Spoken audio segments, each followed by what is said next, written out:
지난주에 나온 기독교 연합신문 첫 이 호를 보니까 첫면에 이렇게 그게 아침 장면이죠. 이렇게 배가 울산항이라고 이렇게 적혀 있던데요. 배가 이렇게 만선으로 이렇게 들어가고 있는 그런 장면을 찍어 놓은 게 있었습니다. 만선 어부들이 그러니까 배에 가득 차도록 고기를 잡았다는 말입니다.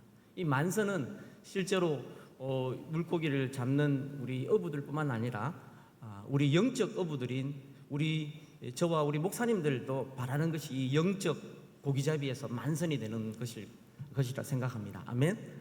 예. 그런데 모두가 다 이렇게 만선이기를 원하는데 2000년 전 어느 날 유대 갈릴리 호수에서도 만선을 꿈꾸는 어부들이 고기잡이를 했는데 배 두 척에 나누어서, 그러니까 배 두 척에 나갔다는 것은 그만큼 고기가 많을 거라 예상했던 것 아닙니까? 밤새도록 고기를 잡았는데 고기잡이는 했는데 고기를 한 마리도 못 잡았어요. 정말 그날 밤은 이상한 밤이었습니다. 피라미 한 마리도 못 잡고 공친 날입니다. 제 말이 아니라 성경에서 한 마리도 못 잡았다고 그렇게 했어요. 그중 한 배는 시몬의 배였습니다. 밤새 허탕을 치고 그물을 싣고 있는 시몬에게 한 분이 다가오셨습니다. 그분은 예수라는 이름을 가진 분이었습니다. 뜨거운 무언가가 그 속에 일지 않았으면 그랬을 리가 없지요. 예수님께서 깊은 데로 가서 그물을 내려 고기를 잡으라. 그럴 때 시몬은 선생님, 주님이 아니죠, 아직까지는. 선생님, 우리들이 밤이 새도록 수고하였으되 잡은 것이 없지만은 말씀에 의지하여 내가 그물을 내리리이다. 이렇게 순종하고 있습니다. 그 결과는 대박이었습니다. 대박. 그물이 찢어질 지경이었습니다. 다른 배에 있는 동무들을 도움을 받아가지고 두 배 모두에 가득 차서 배들이 얼마나 많이 찼으면 성경에 물에 잠길 정도로 물고기가 많이 찼다고 했습니다. 여기까지 내용을 보면서 우리가 놓치지 말아야 할 것 하나가 있습니다. 나면서부터 뱃사람으로 자랐을 이 시몬, 이 갈릴리 호수라면 눈을 감고라도 고기를 진짜 몇 마리는 건져 올릴 것 같은 이 시몬, 이 고기잡이 전문가 시몬이 그날은 어떻게 그렇게 피라미 한 마리도 못 잡고 공을 쳤을까 하는 그런 사실입니다. 목사님, 저는 그것이 바로 하나님의 섭리였다고 믿습니다. 아멘. 시몬을 낮추셔서 그 마음을 비우게 하시려던 하나님의 섭리였습니다. 예수님께서 베드로를 부르신 그날 밤도 그랬습니다. 밤새도록 수고한 시몬이 공치도록 그렇게 하신 것은 하나님 아버지의 섭리였습니다. 그렇게 함으로써 시몬은 자기의 노련한 경험을 선선히 내려놓고 천지의 주제이신 하나님 아버지 앞에 무릎을 꿇을 수밖에 없었습니다. 그러고 보면 예수님 말씀 따라 그물을 내렸을 때 그물이 찢어지고 두 배에 채우고도 넘쳐 배가 가라앉을 정도로 고기가 엄청나게 잡힌 이 풍어도 기적이지만, 그 전에 예수님께서 그렇게 명하시기 전에 고기잡이에는 박사라고 할 시몬과 그의 동료들이 밤이 새도록 그물을 던졌는데도 피라미 한 마리 못 건진 그러한 사실도 바로 흉어도 또한 기적이라는 사실을 우리가 눈여겨봐야 합니다. 하나님께서 시몬을 겸손하게 하시어서 그 영혼을 건지시기 위해서 두 가지 기적을 하루에 행하신 것입니다. 하나는 흉어의 기적이고, 피라미 한 마리도 안 잡히는 흉어의 기적이고, 또 다른 하나는 풍어의 기적입니다. 그렇게 한 마리도 못 잡았던 그들이 예수님 말씀에 따라 순종했을 때 대박의 만선을 이루는 그러한 기적을 이루게 하셨던 것입니다. 저와 여러분, 우리 가운데도 고개 빳빳하게 세우고 하나님을 대적하다가 엄청 두드려 맞은 후에야 회개하면서 전부여 의지 없어서 손들고 옵니다 하면서 하나님 앞에 나온 이들이 있을 것입니다. 그런 분들이 있을 것입니다. 안 두드려 맞고 정신 차렸으면 더 좋았죠. 하지만 두드려 맞고서라도 주님을 알게 됐다면 그것 또한 하나님의 은혜입니다. 아멘. 저도 많이 맞았습니다. 우리 중 개인이 하나님 앞에 맞서 불순종하면 엄청 두드려 패서라도 불러주시는 하나님이, 그분이 바로 하나님입니다. 그런데 한국교회 전체가 불순종하니까 하나님께서는 한국교회 전체를 때려서라도 우리를 낮추시고 다시 하나님께로 돌아오게 하시려 하고 계십니다. 1990년대부터 오늘날에 이르기까지 계속되는 한국교회 성도수의 급감은 이제 심각한 상황입니다. 교인 수가 늘고 있다는 교회도 교회 간의 이 수평이동이 대부분이고, 생자 초신자가 예수 그리스도를 믿고 교회에 등록하는 경우는 매우 줄었습니다. 출산율의 저하로 인해서 교회 성도 구성도 역삼각형으로 변해가고 있습니다. 노인들은 많은데 아이들이 없는 그런 교회들이 너무 많습니다. 우리가 어릴 때는 제가 어릴 때는 교회마다 유년주일학교 학생 수가 대단했습니다. 그 숫자가 중고등부로 고스란히 이어지진 않았지만 그래도 다수의 학생들이 청년부로 올라가서 교회의 기둥들이 되었습니다. 그 중에 여기 앉아 계신 우리 목사님들도 많이 계시리라 생각합니다. 하지만 이제는 교회에서 유초등부나 중고등부가 잘 되는 교회를 찾기가 쉽지 않습니다. 심지어 신실한 성도들마저도 자녀들의 신앙 교육보다도 자기 자식이 좋은 학교, 좋은 대학 가는 것을 더 관심을 갖고 있기 때문에 오늘날 이렇게 주일학교가 문을 닫게 되는 이런 현실은 우리 자신이 자초한 그런 결과라고 할 수 있습니다. 10년 전만 해도 이런 상황이 무색하게 신학교 학생들이 넘쳤습니다. 하지만 여러분, 해마다 진짜 재작년, 작년, 올해가 다릅니다. 큰 총회들 다르다고요? 아닙니다. 똑같습니다. 어제 이미 총회장 목사님께서 말씀하셨지 않습니까? 쉬쉬합니다. 너무너무 줄어들고 있습니다. 이제 우리 모두는 신학교 지원자 수의 급감을 실감하고 있습니다. 우리나라의 교회 수가 엄청나고 목회자 수가 엄청난 상황인데도 신자 수가 급감하고 그에 따라 신학교 지원자 수도 급감하고 있는 한국교회, 이런 상황은 한마디로 말해서 영적 흉어의 기적이라고 할 수밖에 없습니다. 하나님께서 우리를 낮추시고 겸손하게 하셔서 다잡을 작정으로 치시는 것이 아니라면 지금 이 상황을 설명할 길이 없기 때문입니다. 그렇다면 이제 우리 한국교회가 어떻게 해야 합니까? 답은 이미 알고 있습니다. 성경으로 돌아가야 합니다. 하나님 말씀인 성경으로 돌아가야 합니다. 시몬은 예수님 말씀을 듣고 은혜를 받은 후에 그 예수님 말씀에 즉각 순종했습니다. 선생님, 우리들이 밤이 새도록 수고하였을 때 잡은 것이 없지만 말씀에 의지하여, 아멘, 말씀하신 그대로 순종한 겁니다. 말씀에 의지하여 내가 그물을 내리리이다 하면서 말씀에 순종했습니다. 이와 유사한 일이 500년 전 종교개혁자들 가운데 일어났습니다. 중세말 로마 가톨릭 교회가 전통과 교황의 권위를 하나님 말씀인 성경보다 더 위에 두는 잘못을 범함으로 교회가 부패 타락했을 때 종교개혁자들이 한 일은 성경으로 돌아가는 것이었습니다. 종교개혁자들은 성경을 바탕으로 한 신앙 원리를 제시했습니다. 그것이 바로 우리 개혁주의 생명 신학이 공유하고 있는 개혁주의 5대 표, 5대 솔라입니다. 우리 믿음의 근본은 어디입니까? 성경입니다. 그래서 오직 성경. 우리가 믿고 구원하게 하는 우리의 구원자는 누구십니까? 오직 그리스도. 아멘. 우리가 우리의 행위로 구원받습니까? 그렇지 않습니다. 우리의 믿음으로 구원받습니다. 그래서 오직 믿음. 내가 무엇 해놓은 나의 공적으로가 아니라 하나님의 은혜로구나. 믿음조차도 하나님의 은혜로구나. 오직 은혜. 그러니까 영광 받으실 분은 우리 누구도 아니고 교황도 아니고 오직 하나님 한 분뿐이시다. 오직 하나님께 영광. 이게 5대 솔라입니다. 아멘. 우리 개혁주의 생명신학도 동일하게 고백합니다. 5대 솔라로 요약할 수 있는 종교개혁자들의 신앙을 계승한 신학을 개혁주의 신학이라고 합니다. 혹은 개혁신학이라고 합니다. 개혁주의 신학에 대해서 먼저 개혁주의 생명신학을 우리가 알기 위해서는 목사님들이 잘 아시지만 제가 기본적인 것을 다시 한번 살펴보겠습니다. 개혁주의 신학이 뭔지 한번 적고 그 다음에 개혁주의 생명신학으로 가야 됩니다. 우리 거로 와야 됩니다. 개혁주의 신학은 성경 말씀에 비추어 보아서 잘못된 것은 바로잡고 올바른 것은 계승한다. 이게 개혁신학입니다. 아멘. 쉽지요? 개혁신학은 성경 말씀에 비추어 보아 잘못된 것은 바로잡고 올바른 것은 계승한다. 아멘. 얼마나 좋은 신학입니까? 그러니까 세상에 개혁신학만큼 좋은 신학이 없습니다. 아멘?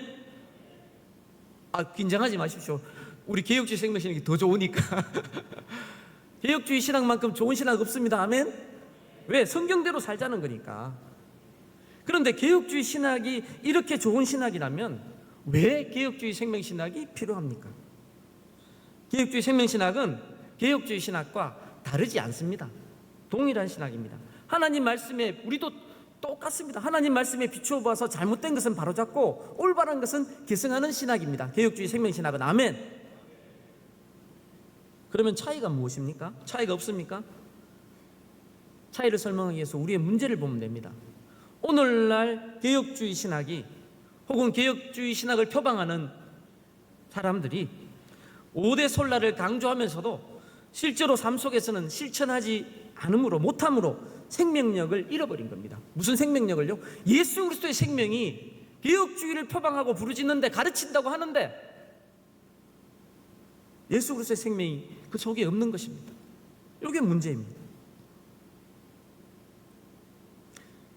하지만 개혁주의 생명신학은 이 개혁주의 신학에 예수 그리스도의 생명을 회복시키는 실천 방법, 실천 방안을 가지고 있습니다. 아멘? 그것이 바로 개혁주의 생명신학 7대 실천 운동입니다.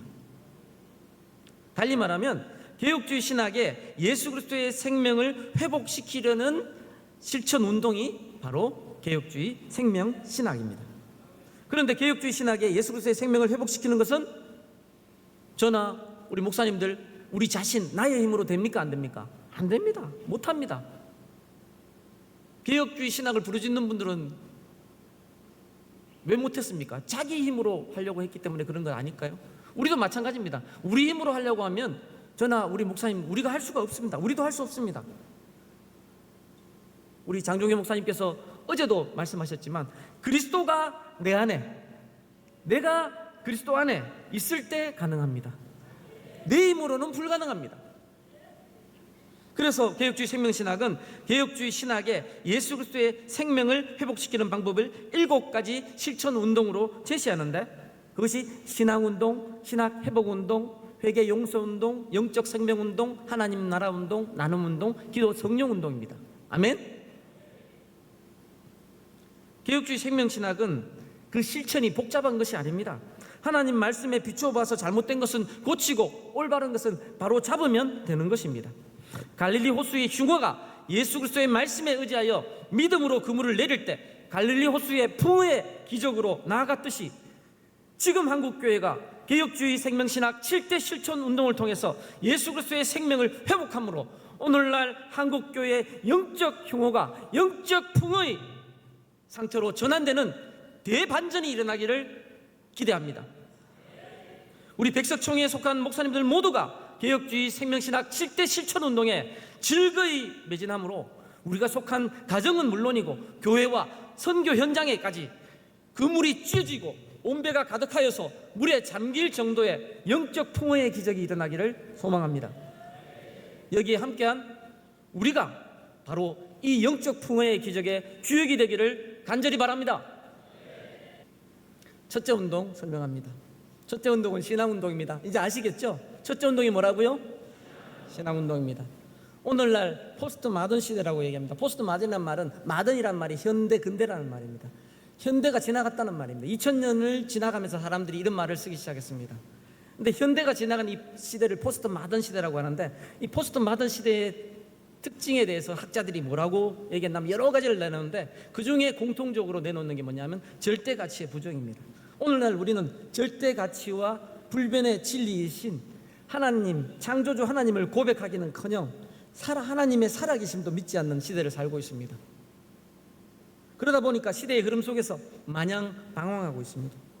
하지만 우리가 사람답게 살 수 있는 길은 우리를 지으신 창조주 하나님을 믿으며 사는 것입니다. 아멘.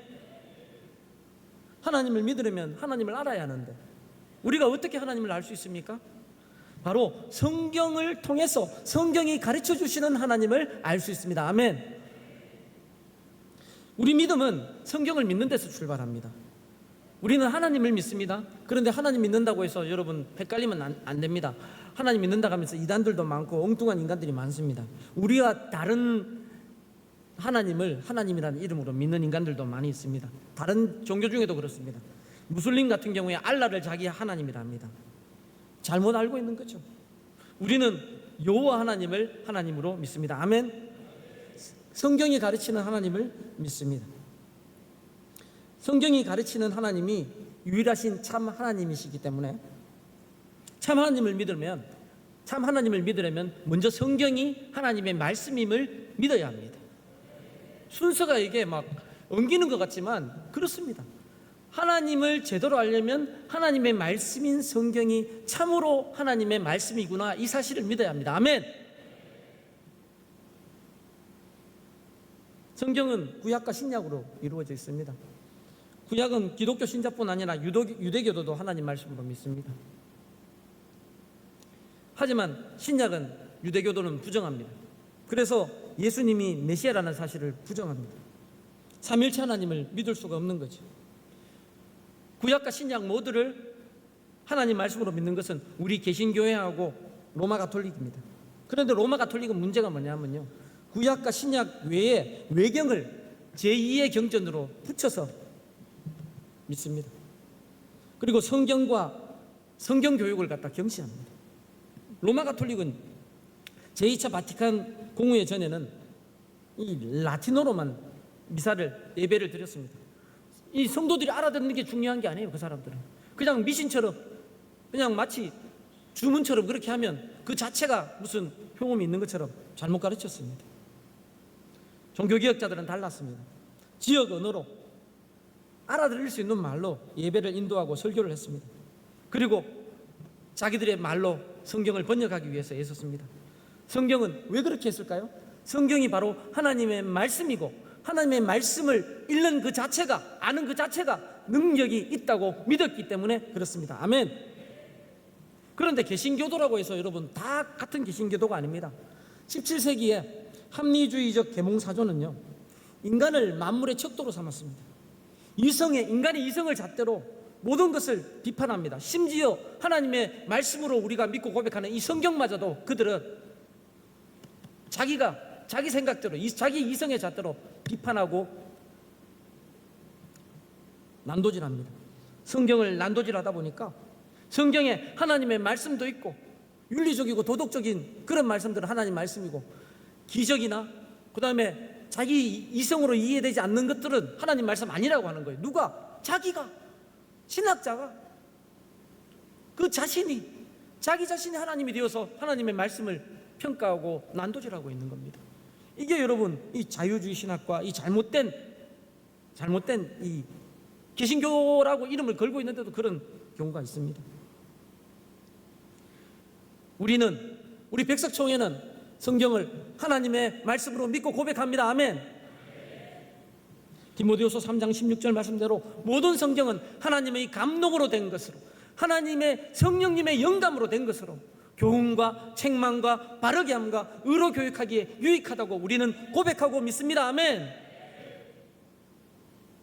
하나님의 말씀입니다. 성경은 이 믿음이 가장 기본이 되는 믿음. 그래서 오직 성경입니다. 오직 성경. 5대 솔라의 첫 번째가 오직 성경인 것은 바로 그 이유입니다. 이 성경을 하나님 말씀으로, 온전한 하나님 말씀으로, 절대무오한 정확무오한 하나님 말씀으로 믿지 않으면 올바른 신앙을 가질 수가 없는 것입니다. 그래서 우리 신앙운동은 뭡니까? 바로 7대 실천 운동 중에 첫 번째 운동인 신앙운동은 성경만이 우리 신앙과 삶의 유일한 표준임을 믿고 개혁주의 신학을 계승하는 운동이다. 왜 개혁주의 신학을 계승합니까? 개혁주의 신학이 다른 게 아니라 그랬거든요. 성경에 비추어 봐 잘못된 것은 바로잡고 올바른 것은 개선하는 것이니까. 성경을 우리 삶의, 신앙과 삶의 유일한 표준임을 믿고 고백하고 개혁주의 신학을 개선하는 것이 우리 신앙운동입니다. 아멘. 신앙운동의 핵심은 그래서 성경이 답이다입니다. 일상에서 우리가 답이란 말은 두 가지 의미로 쓰죠. 하나는 시험 문제나 퀴즈에 답이라는 말도 있지만 여기서는 그런 의미가 아닙니다. 마땅히 걸어야 할 길, 답을 알고 있지 않느냐. 상담하러 왔을 때 그러잖아요. 답을 알고 있지 않느냐. 알고 있는데 우리 죄성 때문에 우리가 그걸 못 사는 거죠. 답을 알고 있습니다. 마땅히 걸어야 할 길. 오늘날 한국교회가 예수 그리스도의 영적 생명력을 잃어가고 있는 것은 생명을 살리는 복음적인 설교가 사라지고 있기 때문인데, 복음적인 설교가 뭡니까? 바로 성경을 가지고 말씀을 전할 때 나올 수 있는 설교가 복음적인 설교입니다. 십자가 부활을 더 이상 설교하지 않는 것이 오늘날 강단이 되고 있습니다. 왜 이렇게 되었습니까? 성경을 하나님의 말씀으로 믿지 않기 때문입니다. 앞서 계몽사조를 따른 이들이 인간 이성의 잣대로 성경을 제 마음대로 비판하며 난도질을 해버렸다고 했는데, 오늘날 우리 가운데도 이런 사악한 죄를 범하는 그런 사람들이 있습니다. 이런 사람들에게는 성경이 아니라 자신의 생각과 판단이 신앙의 표준인 것입니다. 성경이 우리 삶의 유일한 표준이라는 가르침은요, 우리 각자가 예수 그리스도를 믿은 후에 가지고 있는 체험과 때때로는 어떨 때는 부딪히는 느낌이 올 수도 있습니다. 기도 중에 응답을 받았는데 이게 성경의 가르침과 이게 좀 배치되는 것 같아요. 그러면 우리가 어떻게 판단을 하는 것이 맞습니까? 여러분, 오늘날도 하나님께서 꿈이나 환상이나 음성을 통해서 우리에게 말씀을 주실 수 있습니까? 없습니까? 있습니다. 아멘. 하지만 그런 하나님의 말씀은 기록된 하나님의 말씀인 성경의 권위 아래에 있어야 합니다. 성경과 비추어 봤을 때 만약에 배치가 된다? 이것은 우리가 잘못 이해한 겁니다. 하나님의 이 뜻을. 그렇기 때문에 어떤 사람이 하나님의 음성을 들었다고 주장하는데 그것이 성경의 가르침하고 상충된다. 그건 문제가 있는 겁니다. 성경의 가르침과 일치한다. 그거는 맞아요. 베드로서 1장 16절의 말씀처럼 사도 베드로는 변화산에서 주님의 크신 위엄을 봐서 예수님과 모세와 엘리야를 위해서 초막셋을 짓고 거기 머물기 원하는, 마치 찬송을 한다면 이 주님과 함께 머물러 있기를 원하나, 이런 고백처럼 정말 극진한 그러한 체험을 했습니다. 하지만 그러한 이 베드로서 1장 19절에 뭐라고 그 입을 통해서 성령님께서 고백하게 하십니까? 또 우리에게는 더 확실한 예언이 있어 어두운 데를 비추는 등불과 같으니 날이 새어 샛별이 너희 마음에 떠오르기까지 너희가 이것을 주의하는 것이 옳으니라. 여기서 더 확실한 예언이 뭡니까? 그 당시에는 구약 성경이죠. 하지만 우리에게는 성경을 가리킵니다. 여러분, 성경은 단순한 역사 기록이 아니라 하나님의 말씀입니다. 그렇다면 나의 이 작은 이 체험, 그것이 성경 말씀보다 앞선다는 게 이 가당키나 하는 일입니다. 성경의 이런 가르침은 우리의 경험이나 체험이 아니라 바로 성경 말씀이 우리 삶의 유일한 표준임을 깨우쳐 주십니다. 사랑하는 동역자 여러분, 성경이 답입니다. 우리 신앙과 삶의 유일한 표준입니다. 오늘날 우리 한국교회는 중병에 걸린 환자처럼 생명력을 상실하고 신음하고 있습니다. 주일학교 학생 수는 점점 줄어들고 주일학교를 없앤 교회들도 얼마나 아픈 일입니까? 나오고 있습니다. 청년들은 생명력을 상실한 교회에 더 이상 못 있겠다 그럽니다. 대체로 교인들은 기도하기를 싫어하고요, 일부 목회자들 가운데는 새벽 기도회마저 없애려는 그런 경향도 있습니다. 한편 이단들은 어떻습니까? 기존 교회에 은밀히 침투해서 거짓 교훈으로 성도들을 혼란에 빠뜨리고 있습니다. 심한 경우는 교회를 통째로 접수한다고까지 합니다. 한국교회가 말씀과 기도에 전념하지 않고 이단들의 병행을 방관한다면 서방의 교회가, 서구교회가 생명력을 상실한 채 쪼그라든 것처럼 본전층과 소수의 청장년층만 있는 교회가 될지도 모릅니다. 우리 한국교회도. 한국교회가 위기를 극복하고 새롭게 되어 본질적 사명을 감당하기 위해서는 무엇보다 먼저 성경으로 돌아가야 합니다.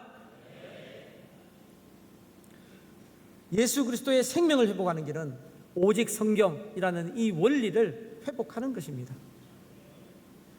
오직 성경의 원리를 회복하는 방법은 멀리 있지 않습니다. 신학교와 기독교 대학이 먼저 임무가 있습니다. 1980년, 어제 총회장 목사님께서도 말씀하셨지만 1980년 우리나라에 3년제 목회학 석사과정 MDB 석사과정이 도입되었는데요, MDB 과정이 개설되면서 해외에서 유학한 저와 같은 이런 신학자들이 들어오기 시작했습니다. 그 이전에는 목회자들이 성경 한 권만 부여잡고 하나님의 세미한 음성을 들으면서 듣고 그 말씀을 해주시라고, 그 말씀 내가 전하겠다고 그렇게 목이 쉬도록 기도했습니다. 하지만 지금은 성경을 붙잡지 않고 신학책 주석을 붙듭니다. 이전에 우리 선배 목사님들은, 그리고 우리 가운데 많은 우리 선배 목사님들은 수십 번씩 성경을 읽고 기도하면서 하나님의 음성을 듣고자 몸부림쳤는데, 우리는 신학이 학문이 되어가지고 목회자들이 성경보다 신학 지식, 주석을 더 의지하는, 여러분 성경을 읽고 준비하는 것보다 주석을 읽는 시간이 더 많고 신학책을 읽은 시간이 더 많은 그런 목회자가 하는 설교가 어떻게 생명을 살릴 수가 있습니까? 하나님 말씀인 성경을 가르치기보다 내가 배운 지식인 이 지식을 전달하는 데 마음을 쏟다 보니까 한국교회 강단이 새로운 것을 얘기하는데 생명력은 없는 거예요. 하나님의 말씀을 성령님의 역사심을 따라 선포하고 가르치면 생명의 역사가 일어나는 것이 당연한데, 신학 지식을 전달하는 강단이 되다 보니까 강단이 힘이 없는 겁니다. 그래서 개혁주의 생명신학을 주창한 장종현 목사님께서는 신학은 학문이 아니다 라고 주장하신 겁니다. 말씀을 자의적으로 해석하는 일은 막아야 하기 때문에 건전학 신학 전통을 익혀야 합니다. 신학은 뼈대와 같은 거거든요. 하지만 뼈대만 있다고 살아있는 게 아니잖아요. 그건 뼈다귀잖아요. 이 마른 뼈가 이 생명력을 얻기 위해서는 성령님의 역사가 있어야 되지 않습니까? 그게 뭡니까? 하나님의 말씀과 성령님의 역사입니다.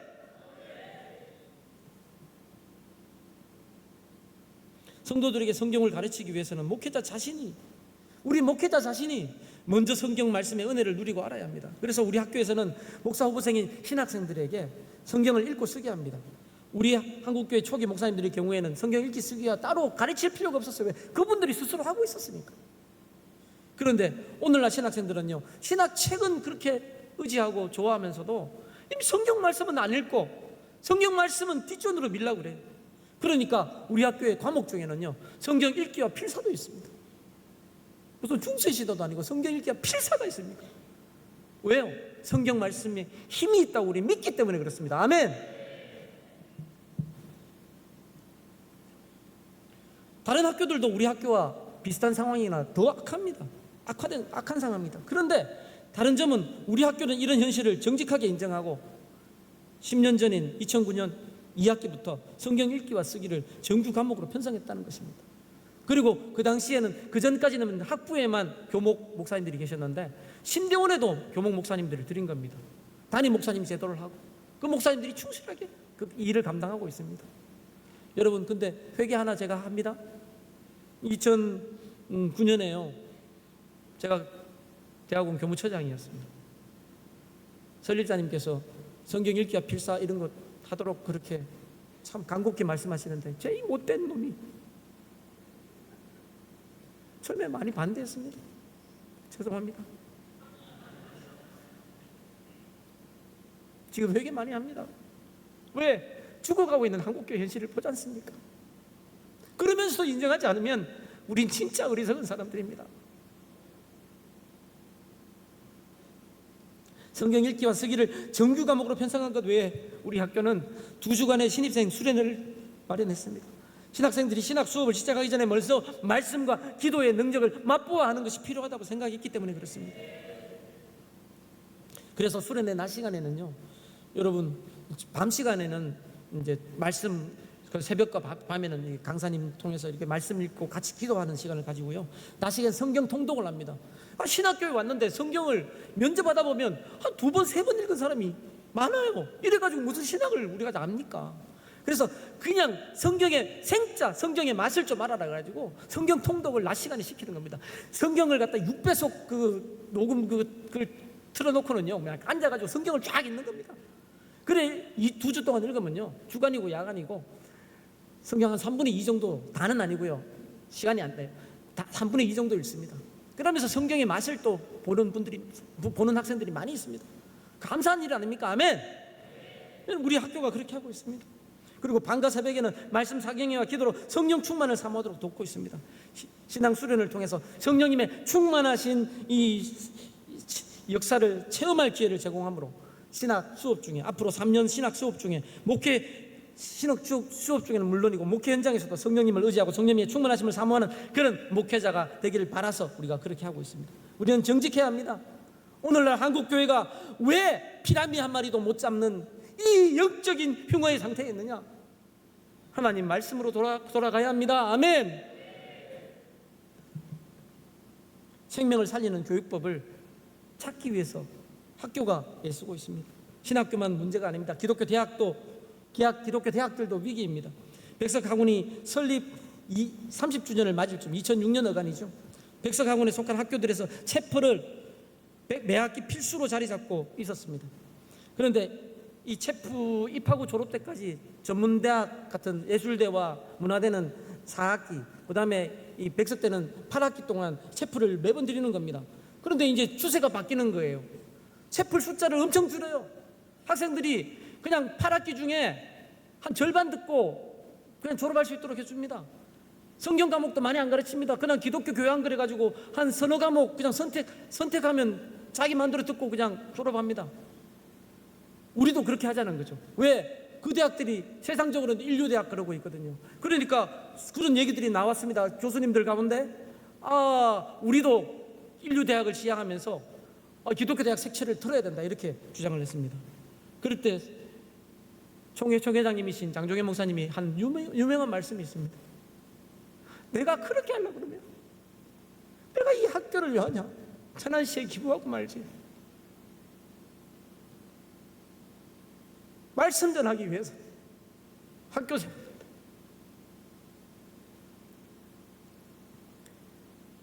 그래서요 그때부터 오히려 강화했습니다. 강화. 그전에는 그냥 패스페일 그냥 당락으로 그렇게 하던 그 체프라고 이걸요 ABCD 학점을 부여하기 시작했습니다. 그 당시에는. 그리고요 그냥 대대적으로 광고를 어떻게 때리나 하면요 그냥 그때는 막 쪼그라들고 있을 때였거든요. 어떤 분은 기억을 하더라고요. 아프가니스탄 사태로 한국 기독교가 막 선교에 대해서 쪼그라들고 있는 상황이었대요. 그때 우리 학교는 어떻게 했습니까? 세상을 변화시키는 것은 지식이 아니라 예수 그리스도의 사랑입니다. 아멘. 여러분 그렇게 했습니다. 미친 일 아닙니까? 다른 학교들은 다 기독교 색채 털라고 난리를 치고 있는데 우리는 기독교를 더 강조하고 우리는 하나님의 대학이다, 예수 그리스도의 대학이다 자랑했습니다. 결과는 어떻습니까? 그렇게 사랑하니까 학생들이 안 왔습니까? 쪼그라들었습니까? 아닙니다. 정말 목사님들과 자녀를 두신 분들 가운데 많은 분들이 기독교 대학이구나, 우리 백석으로 자녀들을 보내주셨습니다. 아멘. 아멘이 좀 작네. 박수 한번 칩시다.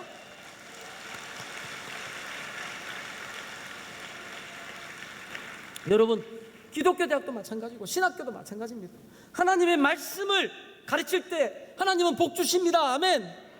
다른 대학들은 믿지 않을지 몰라도, 다른 총회는 믿지 않을지 몰라도 우리는 믿고 나가야 합니다. 우리 백석은 믿고 나가야 합니다. 아멘. 우리가 성경을 읽고 여호와의 율법을 즐거워해서 그 율법을 주야로 묵상하고 그 다음에 꿀과 송이꿀보다 더한 이 말씀을 사모해야 되는데 이 말씀을 읽음만 가지고는 안 되잖아요. 기도가 같이 가요. 기도. 이 부분 얘기하면 제가 강의를 하면서도 힘이 빠집니다. 왜? 제가 기도가 약하잖아요. 학교 옆에 제가 사는데 새벽 기도를 매일 못 가가지고 꾸중을 들었지 않습니까? 힘들더라고요 진짜. 그래서 제가 잔머리를 굴렀습니다. 우리 대학교에는 기도가 주, 월, 화, 수, 목, 금인데 토요일 빼고 다 새벽 기도가 있는데 제가 이런 얘기를 왜 하지? 근데 주일은 오전, 오후 우리 예배 드리니까 제가 그 다음에 화요일에는 교직원 채플이 있고 신대원 주야간 채플이 있습니다. 3번 채플이 있으니까 빼고, 목요일은 백석신학도 주야간 채플이 있으니까 빼고, 그래서 주, 화, 목 건너뛰고 월, 수, 금만 가자 이렇게 제가 생각을 했어요.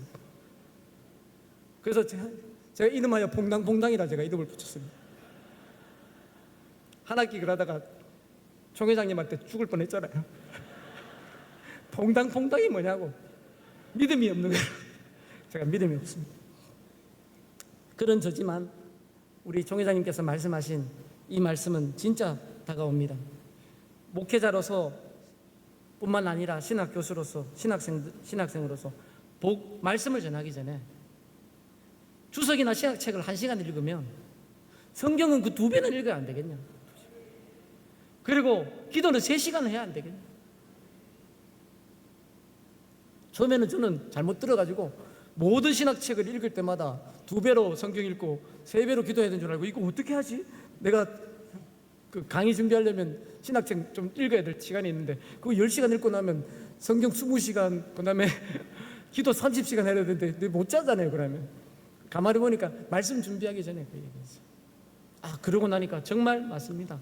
왜? 우리는 말씀 준비하면서 자꾸 신학책이나 주석을 의지합니다. 그러면 그것은 그 주석가의 말은 될지 몰라도 내 속에 성령님이 역사하셔서 내가 소화한 말씀이 안 되는 겁니다. 그러니까 기도해야 합니다. 말씀이 나의 말씀이 돼서 먼저 내 속의 말씀이 살아 역사할 때 이 말씀을 나눌 때 성도들이 은혜를 받는 겁니다. 그래서 정말 1, 2, 3의 의미가 있는 거죠. 그럴 때 성경은요 정말 우리의 정봉소적이 될 수가 있습니다. 왜? 주석은 누굽니까? 한참 피라미드를 아닙니까? 성경은 누가 쓰셨습니까? 성령님이 쓰셨죠. 하나님의 영이. 아멘. 기도할 때 성령님의 영이 직강을 하잖아요. 직강. 저자 직강을 들으니까.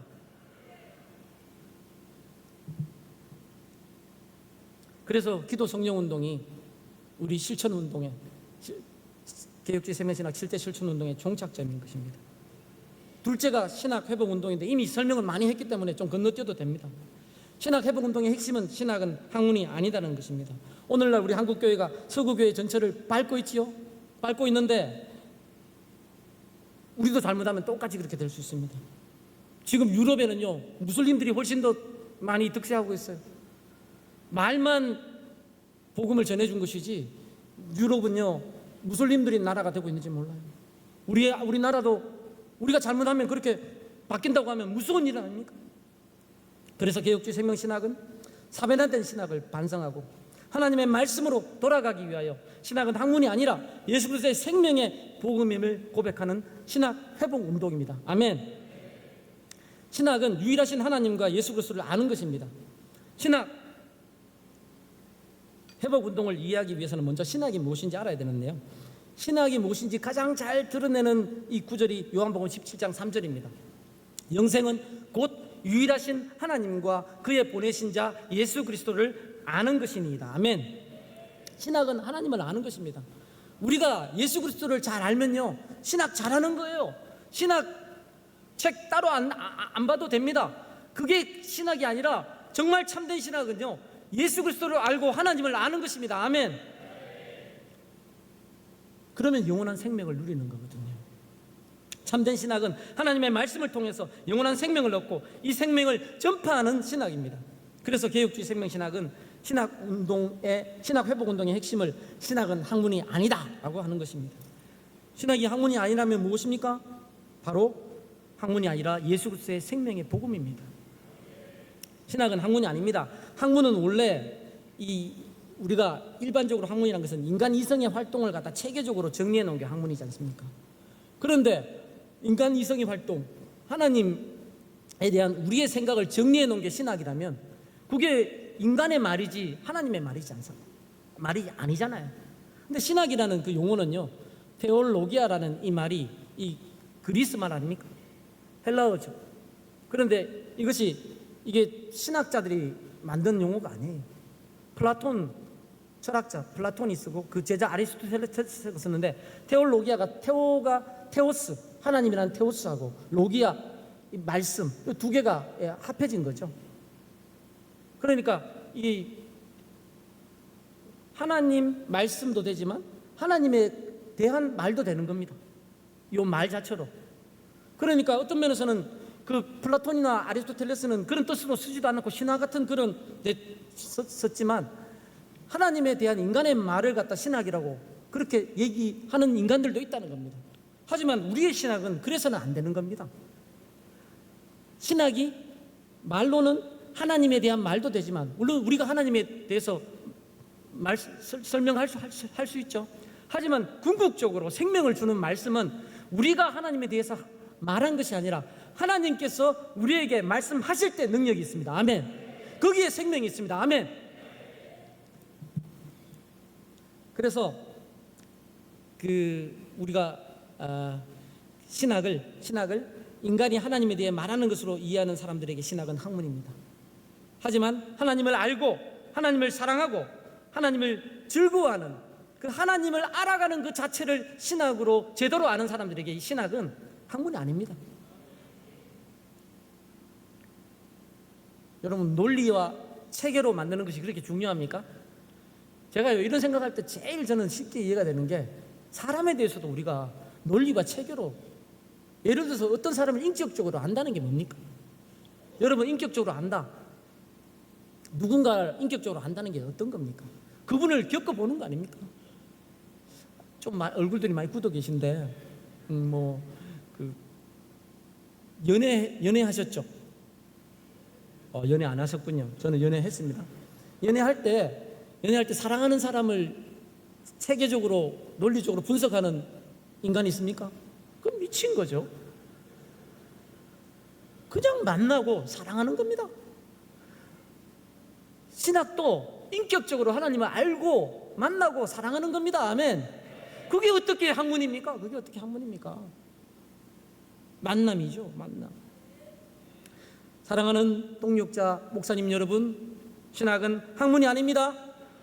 신학은 예수 그리스도의 생명의 복음입니다. 변화되어야 할 한국교회의 신학교육에 대해서는 앞서 이미 말씀 다 드렸습니다. 신학 회복운동의 시작은 성경이 하나님의 계심을 믿는 것입니다. 오늘 한국교회가 힘이 빠진 이유는요, 이 성경 말씀을 하나님의 계시의 말씀으로 믿지 않는 거예요. 성경의 권위가 떨어진 거예요. 그러므로 누가? 저와 여러분, 우리 목사님들이, 우리가 성경이 하나님의 계심을 믿어야 합니다. 아멘. 계시가 뭡니까? 계시가 은밀한 것을 보여주신 거 아닙니까? 하나님이 생명과 능력을 보여주신 거 아닙니까? 그걸 믿어야 합니다. 그래서 장종현 목사님께서 말씀 많이 하시죠. 우리 목사님들이 잘못하는 거 이번에 하나 고치면 좋겠어요. 혹 우리 가운데도 습관적으로 그렇게 하고 있는 분들이 있을지 몰라요. 성경 말씀을 하다가 갑자기 모세가 말했다, 바울이 말했다, 다윗이 이렇게 말했다, 이렇게 습관적으로 얘기하는 거예요. 여러분, 물론 목사님들이 그런 뜻으로 말 안 하는 거 알아요, 우리 목사님들은. 하지만 이 습관부터 고쳐야 됩니다. 왜? 우리가 그렇게 말하면 우리 성도들이 그렇게 따라가 버리니까. 어떻게 해야 합니까? 모세를 통해서 하나님이 말했다. 아멘. 한번 따라해 봅시다. 모세를 통해서 하나님이 말씀하셨다. 바울을 통해서 하나님께서 말씀하셨다. 입에 이게 돼야 됩니다. 왜? 우리 그렇게 믿으니까. 아멘. 말씀의 능력은요, 말씀을 전하는 자와 듣는 자 모두가 성경을 하나님의 살아있는 말씀으로 온전히 믿을 때 나타나는 것입니다. 아멘. 그래서 목회는 지식으로 하는 것이 아닙니다. 우리 설립자님이 저희 교수들한테 사이사이에 말씀하십니다. 목회 못해가지고 지금 신학교에서 가르치는 거 아니냐. 자존심 상하거든요. 근데 사실이에요. 왜? 지식으로 하려고 하는 거예요. 여러분, 목회하러 현장에서 있지는 않지만 우리 학생들을 가르칠 때, 여러분들의 자녀를 가르치고 후배를 가르칠 때, 우리가 지식이 아니라 가슴으로 성령님의 역사심을 가지고 저와 우리 신학 교수님들이 가르칠 수 있도록 기도해 주십시오. 여러분, 신학의 학문이 아니라 정말 생명의 말씀이 되기 위해서는 저와 여러분이 전하는 말로만 아니라 우리의 삶으로 예수 그리스도의 생명의 말씀인 이 복음을 살아내야 하리라 믿습니다. 아멘. 그러면 신학이 학문이 아니라 예수 그리스도의 생명의 복음이 될 것입니다. 함께 기도합시다.